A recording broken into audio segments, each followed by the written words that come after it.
Hello दोस्तों, जय माता दी। कैसे हैं आप लोग? आई होप आप लोग अच्छे होंगे। स्वागत है आपके अपने चैनल पूजा की दुनिया में। तो आज का ब्लॉग में मैं बस आप लोग को दिखा रही हूँ कि मैं गांव से क्या क्या सामान लेके आई हूँ, ससुराल मायके दोनों जगह से। तो कितना भी कोशिश करो ना कि इस बार हम लोग कुछ भी नहीं लेके आएंगे, क्योंकि सामान इतना ज़्यादा हो जाता है, कपड़ा वगैरह ही इतना ज़्यादा हो जाता है कि फिर काफ़ी प्रॉब्लम हो जाती है। स्टेशन पे इतना दो बच्चों को लो और 2-3 सूटकेस लो, फिर भी मम्मी लोग इतना ज़्यादा मतलब थोड़ा थोड़ा करके इतना ज़्यादा सामान दे देती हैं कि फिर मुश्किल हो जाता है लाना। और हम लोग जितनी बार यहाँ से निकलते हैं तो मेरे हस्बैंड जी बोलते हैं कि कितना कम सामान लेके चलो, बच्चों का कितना भी करो, अगर 2-4 भी कपड़े आप ना रखो तो फिर मतलब हो जाता है।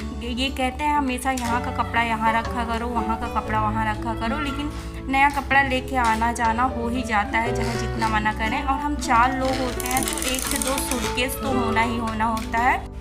तो फिर यही सब रहता है, सभी के साथ ऐसा होता है, मेरे साथ ही नहीं होता है। और थोड़ा बहुत घर पे जो यहाँ चीज़ें नहीं थी तो घर से लेके आए थे। और इस बार ना मैं फुल याद करके गई थी कि मैं जल चढ़ाने के लिए मेरे पास लोटा नहीं था, जो पीतल का या तांबे का लोटा होता है वो नहीं था। तो मेरी मम्मी गई थी गंगा जी नहाने, तो वहाँ से मैंने मंगाया था। और एक दीपक भी था, तो अभी आप लोगों को अच्छे से दिखाऊंगी। और इसको बैग में रखे रखे ना ये टेढ़ा हो गया था तो दब गया होगा। और साथ में यहाँ पे मैंने नमक रखने के लिए डिब्बा लेके आया था, तो ये भी काफ़ी प्यारे लग रहे थे। उस दिन जब अवसान देवी मैया की दुदुड़िया करवाई थी हमने मंदिर पे, तो वहीं पे गई थी तो ये मिल रहे थे, तो काफ़ी अच्छे लग रहे थे और मुझे कलर भी बहुत प्यारा लग रहा था। तो मैंने कहा कि चलो ले लेते हैं। छोटी छोटी चीज़ें होती हैं जो मार्केट जाओ तो दिख जाती हैं, वरना मतलब फिर बस सोचते रहो, ले नहीं पाते हैं। तो अभी आप लोग को दिखाते हैं दोस्तों, यहाँ पे ये देखिए जोत जलाने वाला दीपक, तो ये बहुत ही प्यारा लग रहा है। तो ये करीब मतलब 2 से 3 साल पहले का है। ये मेरे चाचा मतलब चचिया ससुर ने लाया था, दीपावली के टाइम पे लाए थे। तो मैंने इसे रख के कहीं भूल गई थी, उस टाइम बाबू शायद पेट में था या हो गया था, मुझे इतना याद नहीं है, मैं भूल गई थी। तो ये अचानक उस दिन हम लोग घर पे सफाई कर रहे थे तो मुझे मिल गया था। और ये देखिए नमक का डिब्बा, ये भी काफ़ी अच्छा है, कलर भी अच्छा है। तो जैसे इसमें एक में सादा नमक, एक में काला नमक डाल के रख दो, कोई आता है कुछ खाने वगैरह के लिए दो तो थोड़ा नमक कम पड़ जाता है। तो छोटे छोटे बॉक्स रहते हैं, मतलब ये रखे डिब्बे रहते हैं, दे दो तो फिर सही रहता है। बाकी यही चुटुट पुटुट सामान लेके आए, जैसे कि मम्मी ने ये दाल चना दे दिया है, और साथ में ये उड़द का दाल है जो कि मायके से मम्मी ने भेजा है। और ये नींबू है, नींबू देखिए ख़राब भी होने लगा है, जैसे कि बैग में रखे रखे 2 से 3 दिन हो गए थे। तो कुछ नींबू हैं जो नीचे गिर गए होंगे तोड़ते टाइम, तो वो ख़राब भी होने लगे हैं। तो बस उनको माही से बोला कि आप इन्हें डस्टबिन में डाल दो, बाकी मैं इनका अचार बना दूंगी वरना ये ख़राब होने लगेंगे। तो मेरी दीदी ने भी बोला है कि मुझे भी अचार बना के दे देना। तो नींबू का अचार अच्छा लगता है और फ़ायदेमंद भी होता है, तो मैं बना लेती हूँ। और गाँव से इसलिए अचार वगैरह ज़्यादा कोशिश करती हूँ ना लेके आऊँ, क्योंकि कितना भी बचा के लाओ ना तो तेल वगैरह जो होता है वो निकल ही जाता है, कपड़ों में सूटकेस में तेल लग जाता है। उसके बाद गाइस जब गांव से आती हूँ तो 3 से 4 दिन यही सब करने में लग जाता है। तो बस मैंने कपड़े वगैरह जो लाए थे धुले थे उनको प्रेस करके सब रख दिया है। और जैसे छोटा मोटा सामान जो था कैंटीन से ला दिया था, बाकी जो थोड़ा बहुत ऐसे सामान थे उसको नीचे से ले लिए थे। फिर यहाँ पे छोटा वाला गुड़ भी लेके आए थे। तो गाँव में ना मतलब हम लोग के साइड में ये छोटा वाला गुड़ जो रहता है वो बहुत अच्छा होता है, और मुझे दिल्ली का गुड़ बिल्कुल भी नहीं पसंद है। तो मंगलवार वाले व्रत के दिन मेरे हस्बैंड जी गुड़ जरूर खाते हैं, शाम को भी पूड़ी या पराठा के साथ गुड़ खाते हैं। तो बस यही सब सामान है जो उनको अच्छे से डिब्बे में स्टोर कर देती हूँ। और इसमें खटाई लेके आई थी थोड़ा सा, मुझे दाल में खटाई काफ़ी अच्छी लगती है। हम लोग के यहाँ बिना खटाई का दाल नहीं बनता है। मैं तड़का लगाती हूँ प्याज टमाटर का, फिर भी मुझे खटाई डालने पर दाल का जो टेस्ट है वो काफ़ी अच्छा लगने लगता है। बिना खटाई का तो मुझे पसंद ही नहीं है। सिंपल सा दाल मुझे बिल्कुल भी नहीं अच्छा लगता है। और अरहर की दाल में हम लोग खटाई डालते हैं, बाकी किसी दाल में नहीं डालते हैं।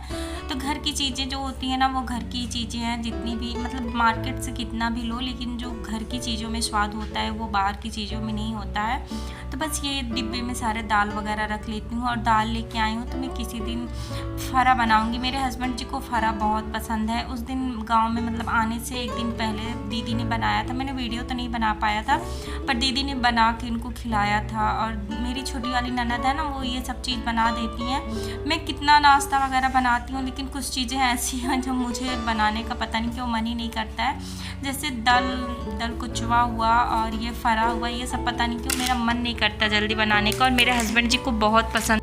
मैंने कहा कि चलो इस बार आपको ज़रूर ये सब बना के खिलाऊंगी। और घर पे जाती हूँ ना, तो जैसे उड़द की दाल में इडली वगैरह हुआ और फरा हुआ, भरा हुआ, तो ये सब चीज़ बनता रहता है। और इस टाइम अब पित्तर लगने वाला है, जिसे क्या बोलते हैं, पित्तर। हम लोग के यहाँ तो पित्तर ही बोलते हैं, बाकी बहुत सारे लोग श्राद्ध कुछ ऐसा बोलते हैं।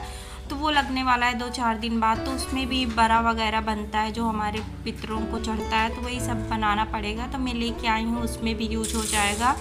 फिर यहाँ पे जो सारे डिब्बे वगैरह खाली थे, जैसे चीनी चाय पत्ती को, उनको भी धुल दिया था। चीनी के डिब्बे में ना पता नहीं कैसे छोटे छोटे जो पापा वाले कीड़े होते हैं वो लग गए थे। तो इस बार ना बहुत सारी चीज़ें ख़राब हो गई थी। जैसे मैंने थोड़ा सा चना दाल रखा था और अरहर की दाल रखी थी, सारी चीज़ों में बहुत सारे कीड़े आ गए थे। इससे पहले ठंडी में जब हम लोग गए थे तो ज़्यादा कुछ भी नुकसान नहीं हुआ था, जबकि उस बार हमने 2 से 2.5 महीने के लिए गए थे। लेकिन इस बार मैं गई थी ना बस 1 ही महीने में, तो काफ़ी ज़्यादा हमारा नुकसान हो गया था। हो सकता है बरसात की वजह से काफ़ी ज़्यादा कीड़े वगैरह लग जाते हैं। तो बस यहाँ पे चीनी भी रख दिया। और चीनी में मैंने लौंग और काली इलायची डाल के गई थी कि इसमें चींटियाँ ना आए। तो चीनी काफ़ी ज़्यादा सेफ थी, उसमें कुछ भी नहीं ख़राब हुआ था। लेकिन जो छोटा वाला डिब्बा जिसमें डेली यूज के लिए निकालती हूँ, उसमें छोटे छोटे कीड़े लग गए थे। वो भी रेड कलर के, बिल्कुल छोटे छोटे रेड कलर के कीड़े आ गए थे। या चाय की पत्ती वाला डिब्बा, मतलब सारे डिब्बे को मैंने धुल दिया था। और होता है कि ना इतने दिन बाद आओ तो फिर डिब्बों में भी अजीब सा, क्योंकि इतना ज़्यादा प्रदूषण वगैरह रहता है दिल्ली में। तो मैं पूरा कमरा वगैरह इतना लॉक करके जाती हूँ, पूरा हर चीज़ कवर करके जाती हूँ। फिर भी जब आती हूँ तो एक अजीब सा मतलब गंदा हो रखता है, चिपचिपा सा हुआ रखा है।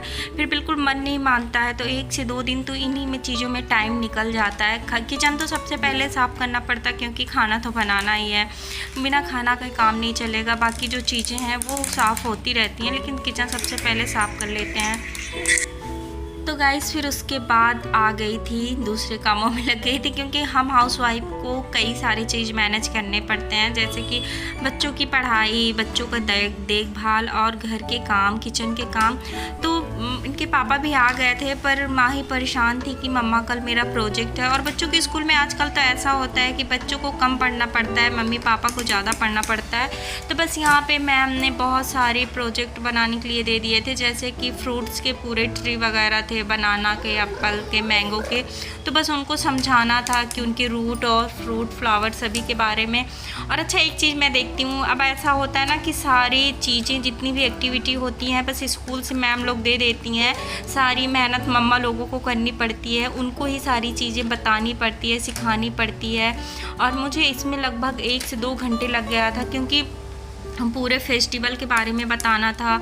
जैसे कि मतलब पंजाबी, मराठी, मुस्लिम, हिंदू सबके बारे में, कौन सा किसका क्या फेस्टिवल होता है उनके बारे में भी बताना था। प्रोजेक्ट में उनकी पिक्चर चिपकानी थी। तो यही सब करते करते काफ़ी ज़्यादा टाइम लग गया था। और मुझे खाना भी बनाना था। तो मैंने कहा कि चलो पहले बच्चों का प्रोजेक्ट तैयार कर देते हैं, क्योंकि माँ ही का ऐसा होता है ना कि स्कूल से अगर कुछ भी मिला रहता है तो जब तक उनका काम कंप्लीट नहीं हो जाता तो बिल्कुल परेशान कर देती है कि मम्मा प्लीज़ पहले आप चलो मेरा काम करो।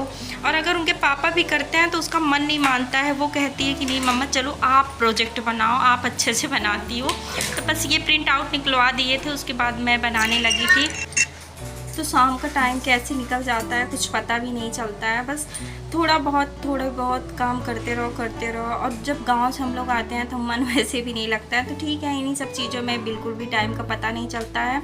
और माही 1 महीने से गांव गई थी ना, तो उसकी पढ़ाई में थोड़ा नहीं बहुत ही ज़्यादा डिस्टर्बिंग हो रखा है। इस समय सारे टेस्ट वगैरह हो रहे हैं, तो उसके मार्क्स जो हैं बहुत कम आते हैं, क्योंकि जितने भी चैप्टर इस टाइम पढ़ाए गए हैं तो मैं गांव में बिल्कुल भी नहीं पढ़ा पा रही थी। तो मैंने कहा कि चलो ठीक है बेटा, परेशान ना हो, मैं सब कंप्लीट करवा दूँगी। तो बस थोड़ा बहुत उसकी पढ़ाई में ज़्यादा ध्यान देना पड़ रहा है। फिर यहाँ पे मैं सब्ज़ी कट करने लगी थी, और सब्ज़ी मैं आज भिंडी की बना रही हूँ, क्योंकि ज़्यादा टाइम नहीं था। तो मैंने कहा कि चलो बस भिंडी की सब्ज़ी और रोटी बना देते हैं। तो हस्बैंड जी ने बोला कि हाँ वही बना दो, उसके बाद देखेंगे सुबह कुछ अच्छी सी बना देंगे। क्योंकि जब से आई हूँ बस सिंपल सा ऐसे ही जल्दी से खाना बना देती हूँ, टाइम का कुछ पता नहीं रहता है कितनी जल्दी क्या करना है।